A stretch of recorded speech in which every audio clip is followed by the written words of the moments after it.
We start with breaking news. New developments just minutes ago related to the violent ICE protests. Just moments ago, President Donald Trump saying it would be, quote, great if Governor Gavin Newsom were arrested.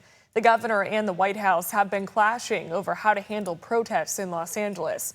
It started when Tom Homan, the border czar, warned that anyone, including public officials, would be arrested if they obstructed federal immigration enforcement. Governor Newsom tweeting, quote, the President of the United States just called for the arrest of a sitting governor. This is a day I hoped I would never see in America. I don't care if you're a Democrat or a Republican. This is a line we cannot cross as a nation. This is an unmistakable step toward authoritarianism, end of quote. And meantime, we've already started looking into the big question at the heart of this. Can a president order soldiers to be sent to a certain location even if the state's governor disagrees? ABC 10's Candace Redd explains. President Donald Trump is deploying 2,000 troops with the California National Guard to Los Angeles in response to violent immigration protests. Well, the White House made the announcement on Saturday. The Trump administration said Democratic leaders in our state are, quote, failing to protect their citizens, end quote. Well, Governor Gavin Newsom disagrees. He released his own statement over the weekend calling Trump's decision, quote, inflammatory. Well, Newsom went on to explain that there is no shortage of law enforcement and Trump's decision will, quote, only escalate tensions.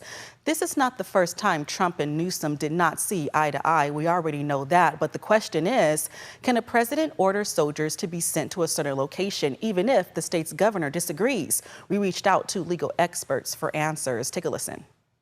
What President Trump has done by saying, I'm calling up the National Guard under Title 10, only gives the National Guard the power to act in a supporting role, essentially to help protect other federal agents or federal property. No one's making protesters push back against police officers trying to make arrests and with lawful orders. No one's making anybody do these things. And so this is about accountability at the end of the day. It just turns California again into this sort of national, punching bag. They just have all the footage now of California out of control. And the governor's trying to, to write this in a way that ends with some sort of calmness.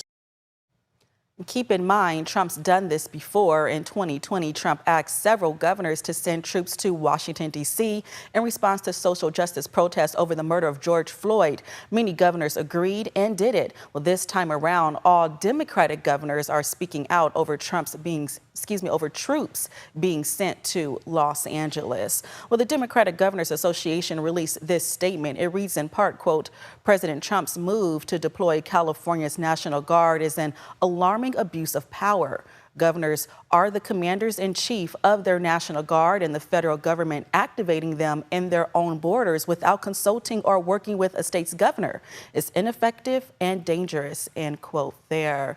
We also know that that statement goes on to explain that local authorities should be able to do their jobs without federal interference. Jordan? Candace, thank you. And the demonstrations against federal immigration raids in Los Angeles now enter day 4.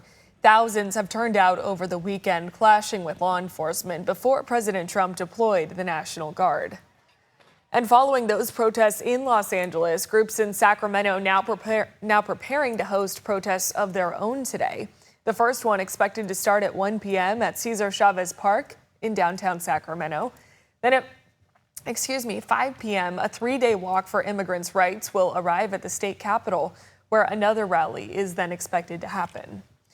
And we've been following that immigrants' rights march very closely. It started Saturday in Vacaville, and yesterday marchers arrived in Davis. ABC 10's Roxanne Elias has the story.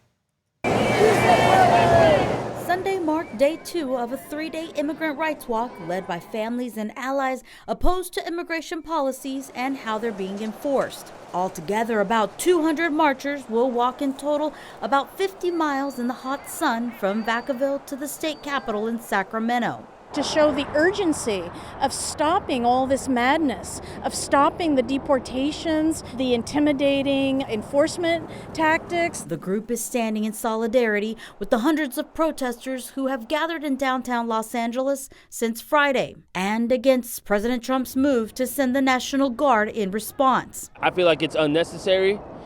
but it doesn't surprise me. Our communities have been experiencing suffering at the hands of law enforcement and those who align with them since the Zoot Suit riots. And I think that we're better suited to resist now. Several miles away in Sacramento, the Labor Council for Latin American Advancement and other groups held a peaceful demonstration near the California Civil Rights Building. They're fighting for the families they say are being kidnapped by the government. Trump said he was going to go after the criminals. What we're seeing is he's going after cooks.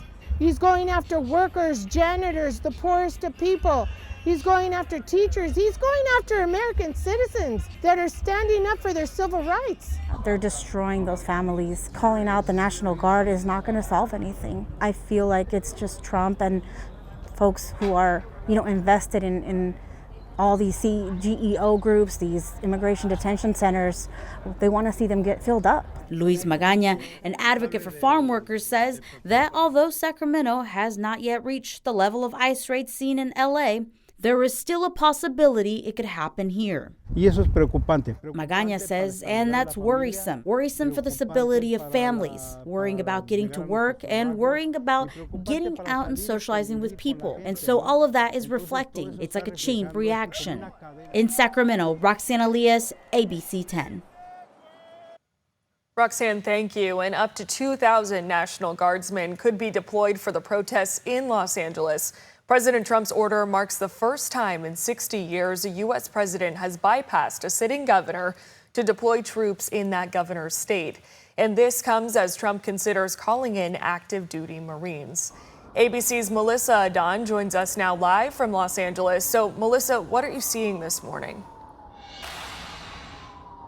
Hey there, Jordan. I want to show you some of that aftermath really from the weekend's protests. Right now, what you hear, though, are some of the sirens because law enforcement have really situated themselves here. But these are Waymo vehicles that have been burned out. There's a line of them, about 5 of those cars. Out in the distance, we see the federal building. It is lined with graffiti. Right now, also, we're seeing some of the helicopters as we anticipate more protests today.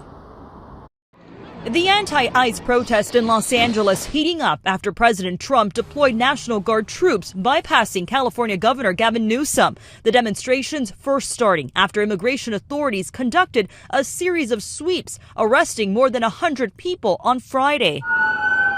LA's police chief says most of the protests in the city have been peaceful. He calls the scattered violence disgusting. Tonight we had individuals out there shooting commercial-grade fireworks at our officers. That can kill you. Police on horseback seen here as a firework explodes in front of them. The LAPD says multiple officers were injured when 2 people on motorcycles tried to crash through a police line. ABC's Matt Gutman was there as it happened. Just moments ago, there's some projectiles being thrown. Just moments ago, a motorcycle seemed to try to break through the police skirmish line.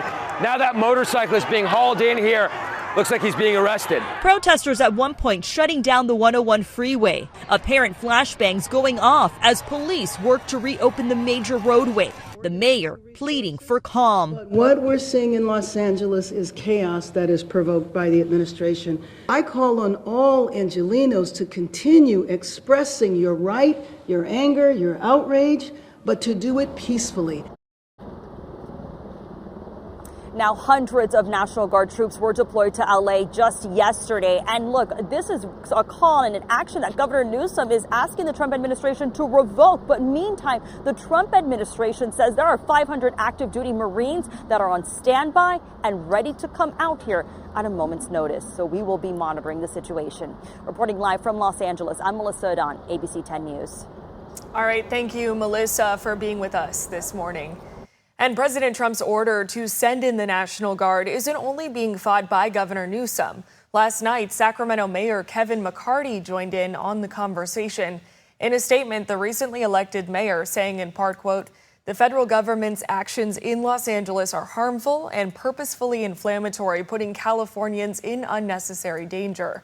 Sacramento has a long history of standing with immigrants and will continue to do so in this moment and those that follow."